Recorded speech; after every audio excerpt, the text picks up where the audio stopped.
DEI staff panic now getting mocked and bullied on college campuses. From InsideHigherEd.com, legislation isn't all that negatively impacts DEI practitioners. So again, now these are cry bullies. People that push you, give you a hard time, demand that you listen to them and change your whole way of living, make it unequal for everyone because they believe in equity, not equality. And the thing they really don't like is people achieving things based on merit. Well, now they're getting pushed back because now they've lost the momentum. They've lost the narrative. Many DEI practitioners now experience incivility, bullying, belittling, and a disregard for their views and feelings on their own campuses. A disregard for their views and feelings. If you work in human resources, you've got a job to do. If you're working as a teacher, you've got a job to do. People aren't there to think about your feelings. You're there to do your job. In the past 2 years, professionals who are anti-discrimination practitioners and hold primary responsibilities for reducing inequality in institutions of higher education. Those practitioners have faced intense and growing pressure from the scores of state bills that seek to eliminate or curtail DEI offices and programs at colleges and universities. Just this week, a U.S. Senator asked the Office of Inspector General to investigate how colleges and universities are investing federal dollars to support DEI initiatives. Unfortunately, in addition to the wholesale dismantling of anti-discrimination initiatives, such legislative efforts, even when unsuccessful, are heightening the challenges that anti-discrimination practitioners face within their own institutions. Maybe they're not actually anti-discrimination practitioners. Maybe they're people pushing a racist agenda that is completely un-American and against the values of this country. That's probably a little bit more likely. One result of the pressure is that anti-discrimination practitioners who work through DEI, Equal Opportunity, Title IX, and other offices are showing high rates of burnout and job attrition due to contrapower harassment. If you resist them, that's the contrapower harassment. But let's see what they say. With support from the Center for Institutional Courage, which sounds like a great organization, but I'm sure it's just about this DEI nonsense. They surveyed 93 such professionals at public and private comprehensive and doctoral universities in the U.S. in the spring of 2023. And through that study, they found that they're experiencing high rates of incivility, bullying, condescension, belittling, and withholding information, as well as generalized disregard for their feelings and opinions. Who cares about your feelings and opinions? Stay out of productive people's work. That's what they're hearing. That's what they're getting. And there's going to be a lot more where that came from. But it's time you learned about the landscape of contrapower harassment. When asked about the barriers to their work as leaders, the professionals who participated in the study pointed to frequent contrapower harassment as a significant challenge to their professional success and a stressor in their daily lives. Why do people have to resist us? Why do normal people resist our nonsensical agenda that makes no sense? You can't even be polite and just agree with these people. They want you to change how you do everything so that you discriminate against people of the wrong skin color. Of course, people in America don't want to do that. Contrapower harassment occurs when an individual with less perceived power with an organization harasses another with greater positional power. This type of harassment, whether based on gender, race, or other protected categories, has been challenging to recognize precisely because of the lack of alignment between positional and social power that characterizes such interactions. If this sounds like idiotic nonsense, here's why. One of the writers who wrote this won a Gender Equity Award. What's a Gender Equity Award? I can't tell you. I don't really want to know. Let's just say it's not something worthy of an award. Neither is the writing in this article. The survey showed that the contrapower harassment that anti-discrimination practitioners experience is coming not from supervisors, but rather from colleagues and individuals with less institutional power. So the little people who refuse to go along with the nonsense anymore, that's the contrapower harassment. It's harassment to not agree with them. Incredible. And these are the people that are supposed to be reporting and responding parties in anti-discrimination processes. So you're supposed to report to these people and let these people know what they want to know so they can work up their dossiers on who's been bad and who's not following their DEI agenda. And they wonder why they're getting pushback, which they call contra-harassment. One HR director, for example, reported that her professional authority was constantly challenged with rude emails, allegations, veiled threats, and abuse that disabled her from exercising her duties effectively. Additionally, anti-discrimination practitioners, especially female, BIPOC, and SOGI individuals. What's a SOGI individual? I have no idea. Let's check it out. SOGI is an acronym. They have a lot of acronyms. This one stands for Sexual Orientation, Gender Identity, and Expression. So it's serious. It's not like they just made this up. But those kinds of people, they report even more hostility and challenges coming from their own administrative peers, in particular when questions of jurisdiction and accountability are also at play. You know, if all of your peers tell you something, like peers are kind of your equals, they're where you are at socially or professionally, if they keep saying the same thing, then, you're probably wrong. You should at least double check your assumptions. It doesn't make it harassment that people think that you're being ridiculous. It just means you're being ridiculous. The presence of contrapower harassment of anti-discrimination practitioners is not a new phenomenon, but an expected behavioral expression of the persistence of hierarchies of power and authority present in society writ large. Because people are resistant to be abused by others abusing their institutional power. It is literally their peers and their subordinates that are pushing back on them and saying, look, enough of this literal nonsense already. We didn't have this in society 10 years ago, 20 years ago, 30 years ago. It's done nothing but make society weaker. It's done nothing but divide society. It's made people lose opportunities. It's made people think they don't need to focus on merit. They don't have to apply themselves. And that's completely not true. She continues, what is new is finding that anti-discrimination practitioners understand that contrapower harassment is not visible because it's unlikely to be reported, is not contemplated in university policies, and has not been studied. Typically, colleges and universities have focused on keeping students safe, assuming faculty and staff members are exempt from or immune to student bullying or other bullying from people in ranks below. They can't handle students and other professionals in the colleges and universities saying, excuse me, leave me alone. I've got real things to do, not your silly stuff. The research on student harassment of female faculty members tells us that faculty are often unaware of support policies that address these types of issues. One female administrator revealed that, quote, the bullying by my employee is a particular problem in higher education because I'm a leader and I don't know where to go for help with this. I don't think any university policy covers this situation. This could be a situation where because this particular female has authority, she's not used to having authority, she doesn't know what to do as a manager. I don't know a lot about this situation, but if you're a manager, then you know how to handle people who are subordinates. If you have an employee and the employee is either disrespectful, doesn't follow directions, you know how to handle that as a manager. If you don't, you really shouldn't be a manager. It has nothing to do with gender or race. It's not even a DEI thing. It's actually about being a leader and being responsible for a person because your organization has to function. It's not just there for you. Your organization is there for the people under you, your customers, whoever's receiving services from whatever it is that you're doing. So if you're a college, then your business is providing education. If you're running your team and your employees aren't doing what they're supposed to do, they're not following through properly, or they're disrespectful to you or to other employees, that damages your ability to serve your customers, your students, to deliver that education.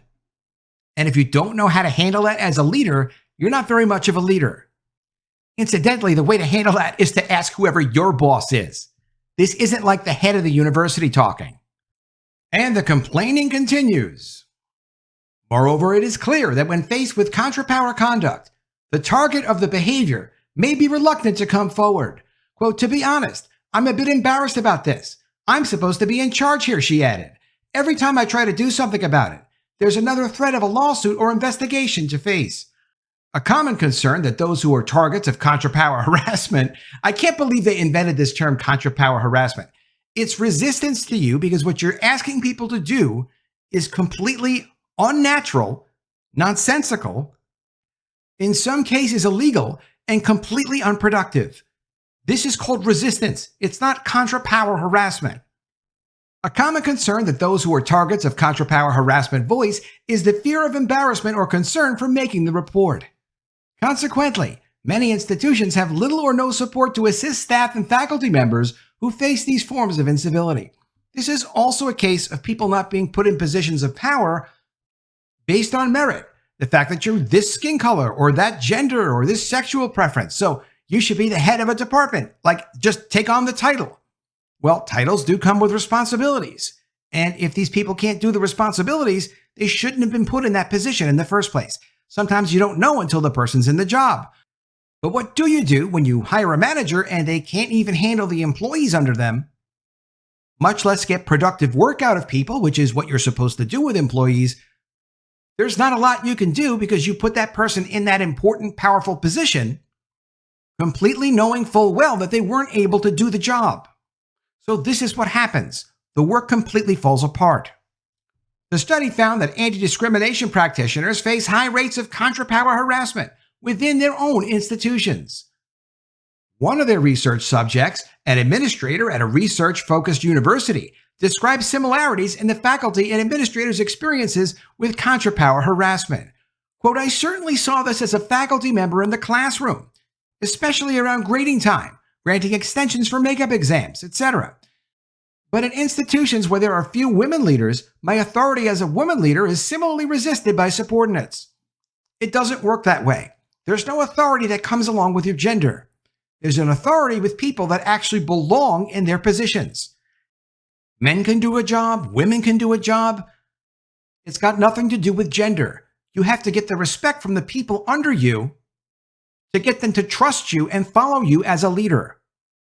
It's a two-way street. You have to earn that authority." In their study, they also analyzed their data for evidence of contrapower harassment based on racial, gender, and sexuality status. So people are like curious about your sexuality, so I'm going to not respond to you even though you're an authority to me because of your sexual preferences. They researched that. The focus of harassing behavior differed for each of these groups in important ways. In their sample, 81% of female-identifying anti-discrimination practitioners experienced threats, intimidation, or demands and ultimatums to control their actions. To control their actions. Literally, they're saying, leave me alone. Stop with this DEI stuff. They're not trying to control your actions. They're trying to get you to stop trying to control their actions. These people are absolutely obsessed with their victim mentality religion. More than half of those threats included shouting, swearing, or the raising of voices, as well as hostile or derogatory remarks based on gender, race, ethnicity, or sexual orientation. As an example, a female-identifying academic affairs administrator, also known as a woman probably, shared that one faculty member, quote, would come into my office and raise his voice at me. Eventually, I had to have someone else present every time we met and lay down boundaries about acceptable behavior. So someone came and raised their voice and you raised your voice, but they were louder than you, so you need to bring a helper or a friend? These offices are completely falling apart. Meanwhile, male anti-discrimination practitioners experience this behavior at just a little more than half the rate of women, or 44%. And to prove that it's true, their study coincides with established research in finding that non-white practitioners were more likely to report increased levels of incivility and bullying. Does that mean it was happening more with them, or does that mean they reported it more because they were more outraged that people wouldn't just follow their authority? Public outcry on the impact of higher education's toxicity on Black women is a case in point. And I don't know what they're talking about. The study's findings add to the growing evidence that disrespect, misbehavior, and backlash is shaping the experience of anti-discrimination practitioners working in higher education, especially if those practitioners are women and or belong to a minority population. As one of their research subjects noted, well, we really should be looking at this through a socio-cultural lens. If we can identify contrapower harassment as an actionable form of misconduct, we will require our courts and our institutions to conceive of power in a different manner than through the traditional organizational power lens. Which is to say, if you don't do what the DEI people tell you to do, whether you're a student, a peer, an employee, or likely even an authority, that would be considered misconduct, like being caught stealing or attacking another employee or violence while you're on the job. Any number of things in the misconduct category. So resistance to DEI would be considered misconduct. She continues, this transition is crucial as the Academy seeks, often by hiring anti-discrimination practitioners, to manage continuing manifestations of social inequality on campus, particularly in the context of the blame and distrust brought by broader societal polarization. And the polarization they're referring to are the people that don't want to buy into their nonsensical, destructive, evil DEI agenda. And keep in mind, when they talk about criminalizing misconduct, essentially, and being able to punish people through the court system for misconduct, for not complying with their DEI agendas, this will leave the colleges and then go into broader society. So the sooner these DEI practitioners leave their jobs and this all goes away, the better for the whole of the country. To mitigate the impact of contrapower harassment, colleges and universities can take 5 key steps. First, institutional leaders should broaden their understanding of harassment and include those who could become susceptible to it. One academic administrator in their study emphasized that understanding contrapower harassment requires a consideration of the behavioral expectations inherent in the ethical exercise of organizational power. The need for anti-discrimination practitioners to act with professionalism and restraint when faced with uncivil behavior from respondents can make them susceptible to harassment because, as the interviewees noted, given their compliance roles, they're unable to react as independent individuals. In other words, they actually have to do their jobs and they can't haul off and start screaming at people. But if what you're asking people to do, generally they refuse to do because it's so offensive, then it's time to stop asking them for those things. It's not the time to try to characterize people resisting your unprofessional behavior in the way you're asking questions as some type of harassment or misconduct. Second, college and university leaders should acknowledge the differential impacts of incivility on the lives of anti-discrimination practitioners by developing plans to mitigate this form of harassment and ensure appropriate support is available. In other words, enforcers. You need enforcers to push their agenda for them because they're not smooth enough, professional enough, credible enough, meritorious enough to get people to comply with them when they ask certain questions. Third, when campus leaders become aware of incidents of contrapower harassment, no matter how minor, they should be prepared to acknowledge and respond to it. So anytime that someone doesn't listen to or comply with one of these DEI people running around the college campus, they should be able to go to campus leaders and complain. And then the campus leaders should get involved and do their job for them. Fourth, universities should incorporate training on contrapower harassment into institutional professional development. To stem such harassment, it's important to address the systems and narratives that undergird it, because those narratives are not attended to in college and university non-discrimination policies, and even less so by the legal system. Because you can't make it illegal for people to laugh at you, mock you, and say, no, get out of here. Your DEI questions are stupid. Go do something else. I'm busy, I'm working. You can't make that illegal. Finally, college and university leaders should consider alternative mechanisms for dealing with contrapower behavior, such as through adaptable resolution pathways. Restorative justice and mediation come to mind. So you're going to have mediations. What is restorative justice? Restorative justice is a rights-based approach to criminal sanctions that requires the criminal to make forced reparations to the victim. It views crime as an offense against another person's rights. So it is a crime against this person's rights if I don't want to participate in their DEI garbage. That's the restorative justice they're looking for. It's reparations. They're looking for reparations if you won't answer their DEI questions when they're trying to do their job while they're at college. I'm going to say no to that one. What else was this genius recommending? Mediation. Okay, mediation would just be a settlement process where you'd get together in a room with a mediator, obviously one that the DEI people would choose, so they could explain to you how wrong it was to just want to go along and actually do your work. You need to pay nonstop attention to whatever it is that she wants you to do. These DEI practitioners are not going to be continuing at colleges for very long. And I can say that not just because their momentum is broken, not just because people are getting fired all over the place, not just because of all the state laws that are coming up, and the additional lawsuits that are coming out, it's like suing people for not wanting to be your friend. You can't sue people for not wanting to be your friend, or you can't also make it a crime for someone to not like you or also not respect you. Respect really has to be earned. These people are abusing their power. They're completely rude. No one wants to do business or deal with the anti-discrimination practitioners. It's a nonsense job for a nonsense career for nonsense people. And they want to make what I just said completely illegal. They want criminal penalties. They want restorative justice. They want to be paid fees. They want mediations. It's not going to happen. I really don't want to hear that people are getting bullied on their job. But what it sounds like they're describing as bullying, as harassment, as contrapower harassment, is just people saying, look, I've got work to do. Leave me alone. You do your thing. Go bother someone else with this nonsense. And people do talk to each other that way in work environments. It's completely natural. But everything these people want to do with their anti-discrimination practicing, as they call it, is completely unnatural. And that's why they can't handle social relationships.